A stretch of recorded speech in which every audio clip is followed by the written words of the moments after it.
唔好意思啊，因為頭先咧講下，忽然間落大雨喎，我爭啲俾雨揼到濕晒。因為咧嗱，講翻我哋嗰部最新嗰個 Pico 咧，咁我哋而家嘅客咧已經全部咧，我哋已經 upgrade 咗俾佢哋用最新嘅 Pico。咁啊打出嚟咧，咁有咩好咧？就係即係當然啲斑梗係好快去啦。另外一啲咧就係佢哋嗰啲紋咧，咁你會發覺好 firm 嘅，係啦。咁我第一陣翻嚟，我自己都會即係打下咁樣樣。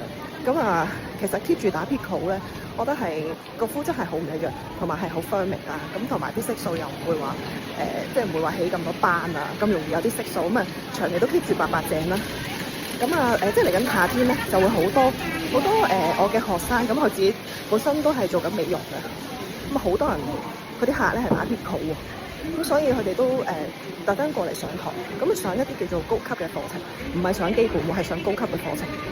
有啲難搞嘅 case 咧，咁佢哋都會去搞得到。咁所以我就好忙啦，即係因為我除咗即係鋪頭啦，咁我自己歷年嚟都係做緊培訓嘅嘢，咁所以近呢1-2年做 Pico 或者做光學療程嘅 training 係比較最多。